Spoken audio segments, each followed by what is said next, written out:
Welcome, brothers and sisters. My name is Eros and I am the Toolmaker. Today, for our series about divination, we will be talking about the pendulum.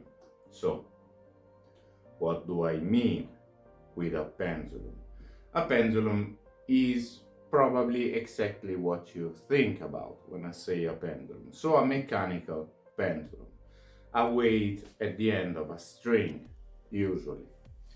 Now, the first time I was introduced to the use of a pendulum, I was told that I needed to use a wooden pointer or a wooden point, as you prefer, and that these wooden points should be hanged exclusively with a silk thread.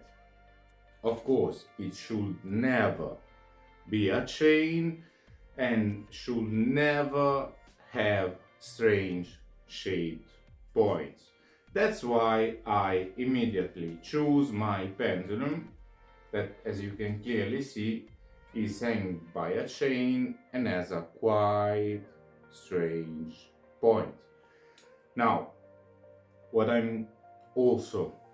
I was told that I should preserve and conserve my pendulum in a box, always a protected box if you want. And I usually keep my pendulum around my neck. So I'm trying to tell that you should follow your tradition, you should respect your tradition, but also you should try to experiment and find out what works better for you. Now, how do the pendulum works? Any pendulum works.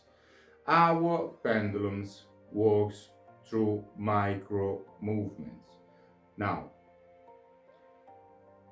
we should try to capture these micro movements. These micro movements are bodily generated by many of our unconscious action. For example, from our heartbeat or from some of our unconscious activation of our nervous system, or could be derived from the circulation of our blood, and many other things, from our breath, for example. But we should try to capture these micro movements in our pendulum exercises and in the use we do for our divination of the pendulum. These are all unconscious processes that always goes on into our body. These are the gateways to our subconscious that we want to work with. So, this is why, while we use our pendulum, we want to be firm, in a sense. We want to be still, in a sense. But we do not want to be completely immobilized. We do not want to be stiff, if you want. We do want to catch the micro vibration without forcing the movement, if you get what I mean. So, how can we relate to our pendulum? Now, we want to be, of course, as we learned before, in a relaxed state. even better if we can get to a meditative state, or at least as close as we can to a meditative state. So, while we are beginning, we are going to tense our pendulum and ask, may I have an answer for yes?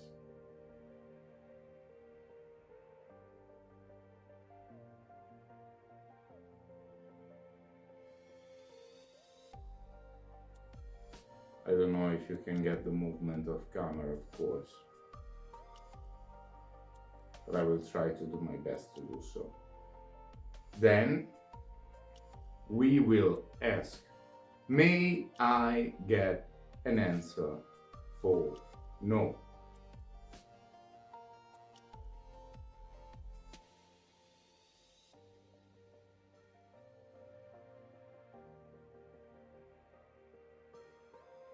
And then we will proceed with our questions.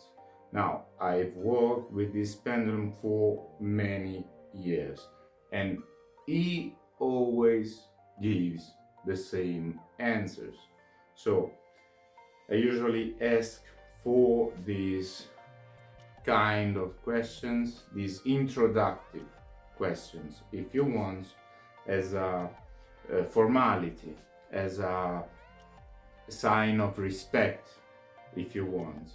And then at this point you will usually proceed with your questions using your pendulum. Now,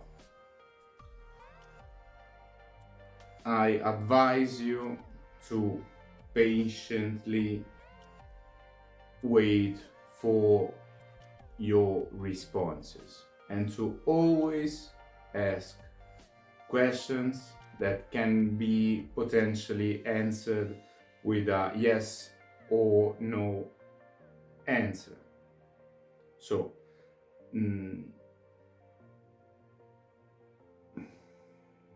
you should keep it as simple as possible.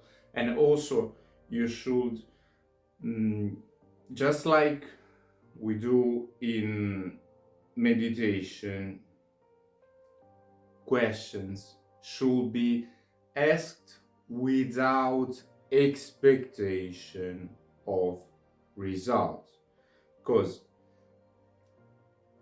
our conscious mind can influence the answer to those questions, can interfere with our subconscious, putting in place attachment for results that can force those answers to be straight in line with your questions.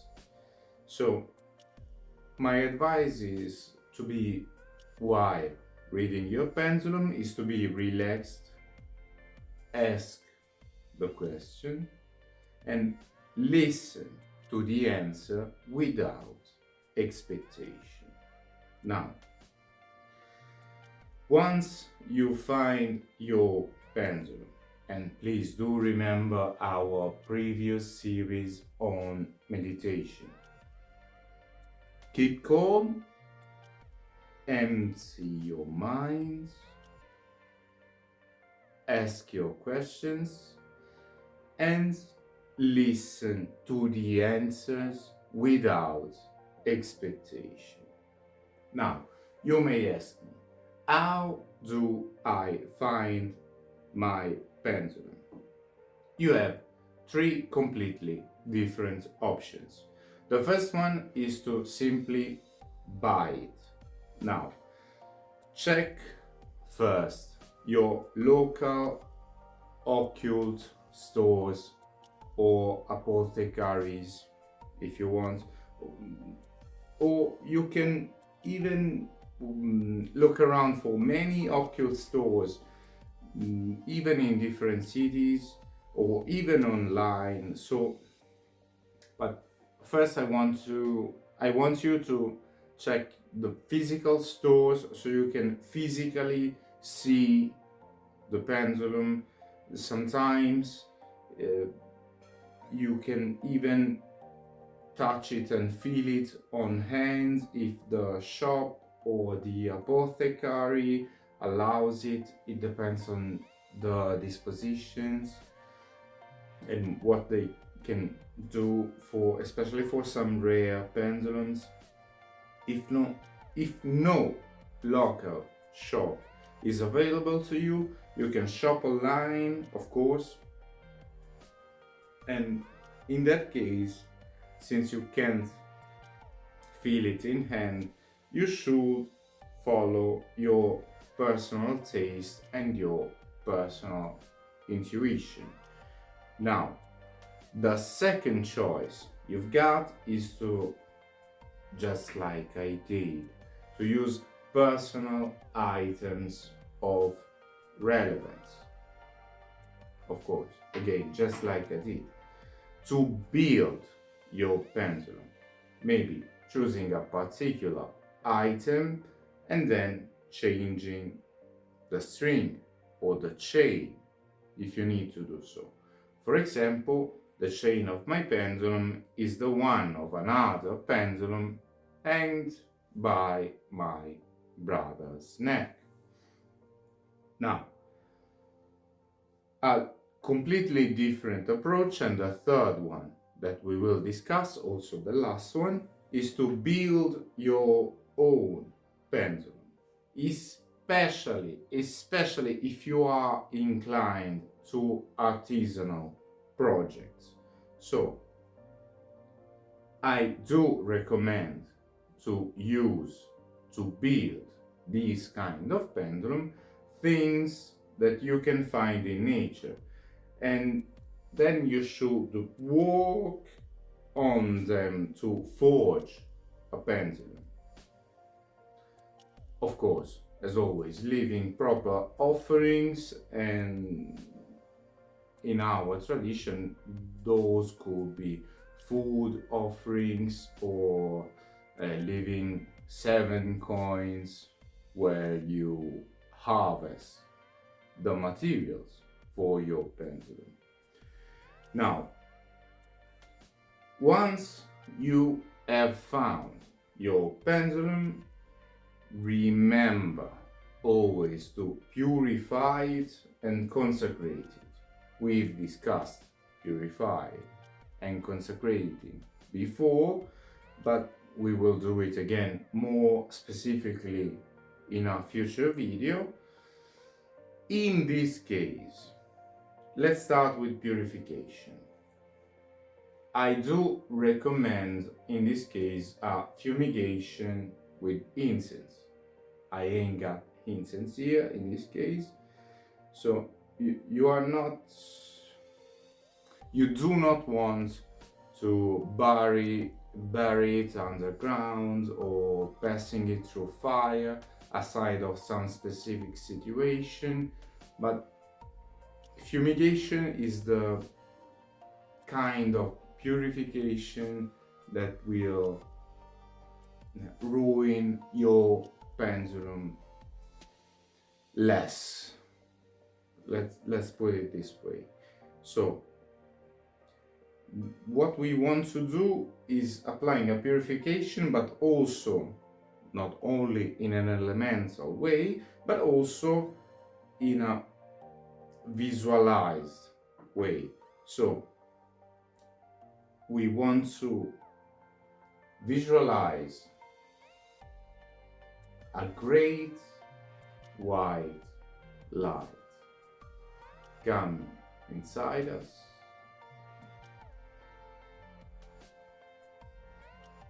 and from our body this light is transferred into the pendulum.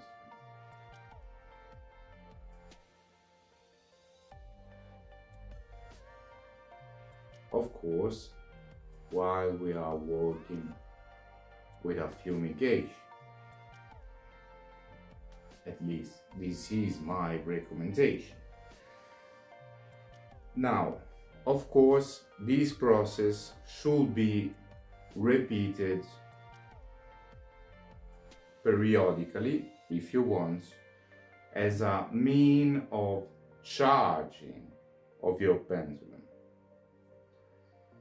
Then the second step that we absolutely need to do, aside from the purification, is the consecration. Consecration to design our pendulum into an object for a specific magical use.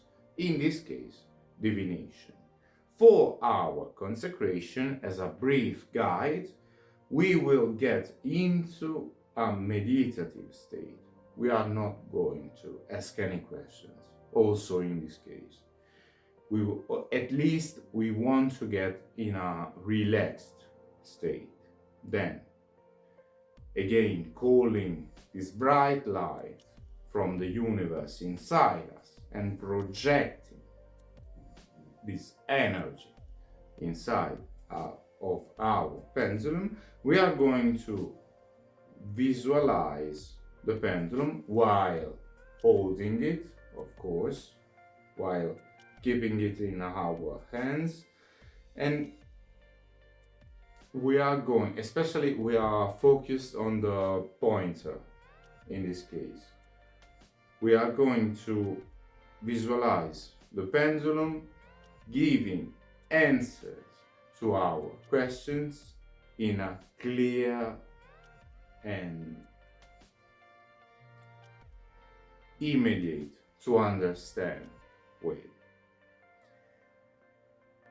For our lectures, for our divinations, for anything that we may need, we are building a tool that should always be with us, at least in my opinion. Now,